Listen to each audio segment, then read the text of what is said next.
In absolute darkness, a sonar ping echoes through a cold, hostile sea. A single submarine glides in silence, hidden beneath shifting thermal layers. It is invisible to satellites, immune to radar, and built for total surprise.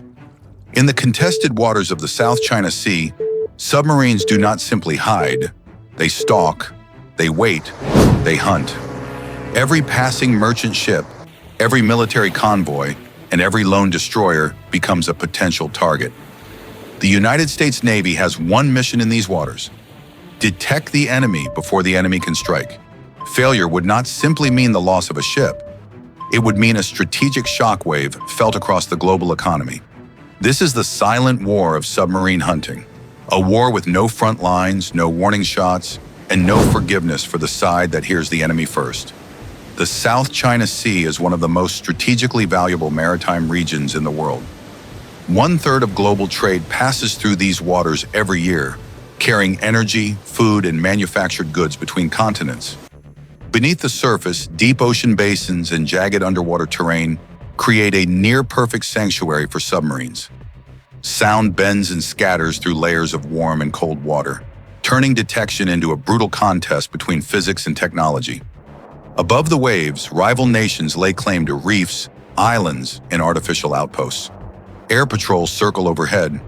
Warships conduct freedom of navigation operations. Surveillance aircraft map every movement, every signal, and every anomaly. For the United States Navy, this battleground is not simply geographic. It is strategic. The presence or absence of a single hostile submarine can alter the balance of power, shape diplomatic negotiations, and influence the very future of Indo-Pacific security. Submarines are the most feared machines in modern naval warfare. They do not rely on speed. They rely on silence. A single submarine can maneuver unseen beneath thousands of square miles of ocean, waiting for the perfect moment to reveal itself. Nuclear-powered submarines can remain submerged for months, sustained by reactors that generate immense energy without ever surfacing. Diesel-electric submarines make less noise and are harder to detect in shallow, crowded waters. Each type offers a different advantage in the chaos of the South China Sea.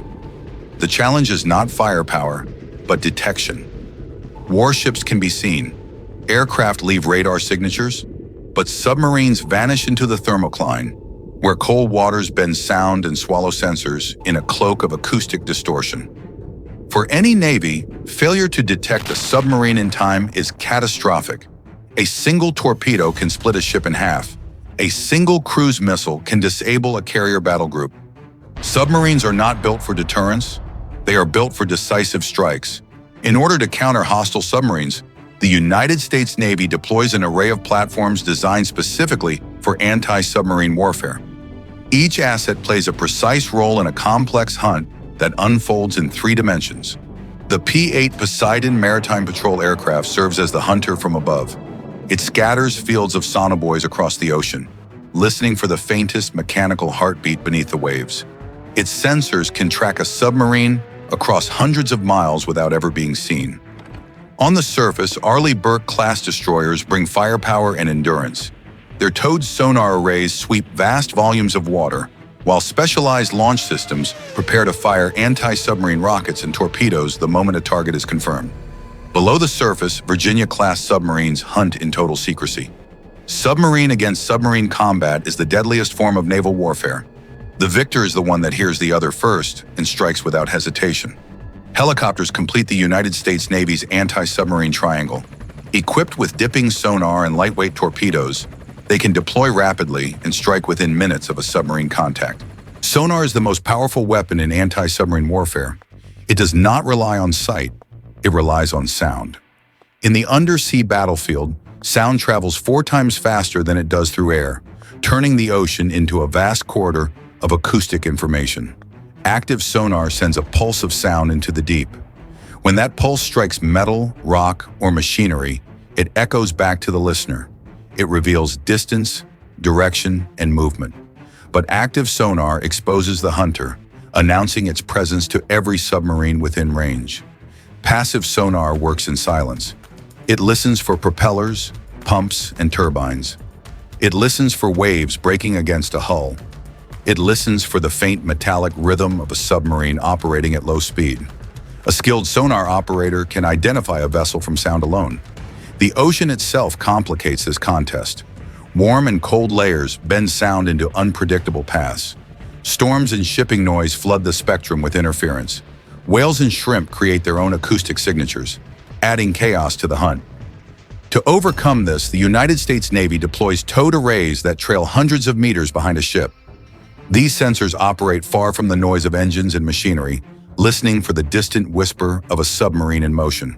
Anti-submarine warfare is not a single strike. It is a sequence of moves played across the surface, the sky, and the deep. Each decision shapes the next, like a grand naval chess match where every piece moves in silence. The hunt begins when a maritime patrol aircraft detects a suspicious acoustic signature. Sonobuoys are deployed in a grid pattern, each one listening for the mechanical pulse of a submerged submarine. A destroyer closes in, extending its towed array behind the ship. Operators examine the waterfall displays, searching for the faint trace of a propeller turning against the ocean. Far below, the hostile submarine alters course and slips beneath the thermocline. In the cold layer, sound bends downward, masking its position and forcing the hunters to recalculate their approach. A helicopter joins the hunt.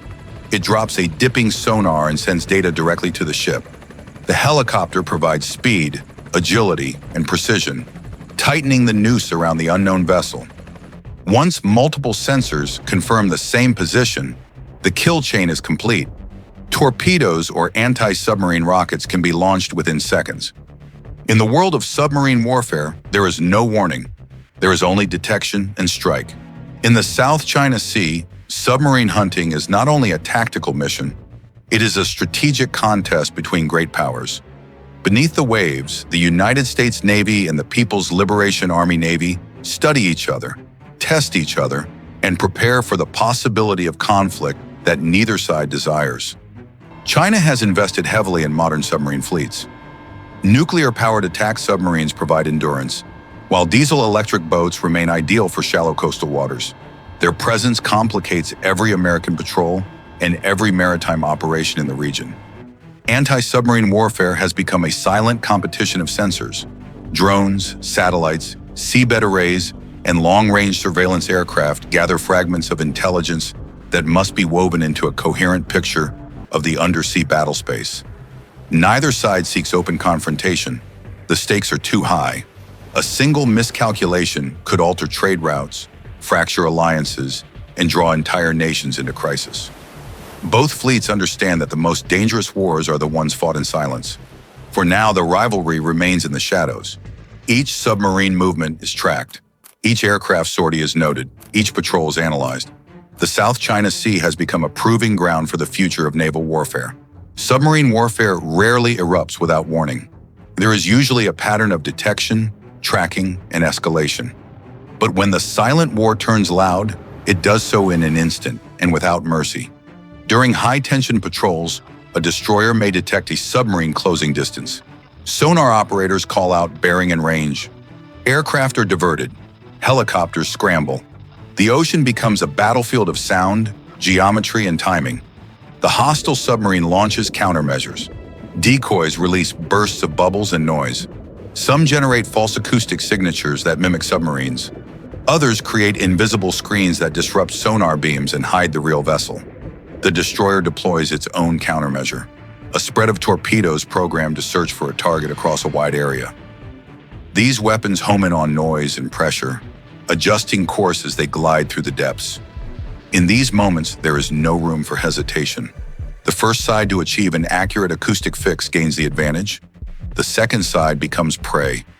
Victory belongs to the one that hears with precision and strikes with certainty. The South China Sea is not merely a map. It is a contest. It is a game of patience, silence, and precision. Submarines stalk each other beneath the thermal layers. Sonar operators listen for voices that do not wish to be heard. In the eyes of commanders, the waters are not simply blue. They are corridors for power, influence, and deterrence. The stakes are not abstract. They are real, and they are measured in advantage. For every submarine that surfaces, another descends. For every message that is broadcast, another remains encrypted. The United States Navy does not hunt loudly. It hunts with mathematics, technology, and the disciplined quiet of sailors who train for scenarios they hope will never happen. Both sides understand something fundamental. Victory beneath the surface does not require explosions. It requires knowledge. To detect first, to track first, to understand first. And that is why the contest continues. No headlines, no triumphant music, only silent vessels moving through contested waters, waiting, listening, calculating, preparing for outcomes that both nations seek to avoid and yet must be ready to fight. In the South China Sea, the future does not unfold in speeches or treaties. It unfolds in sonar pings, in magnetic anomalies, and in the quiet propulsion of submarines. The hunt continues, and for now, silence remains the dominant language.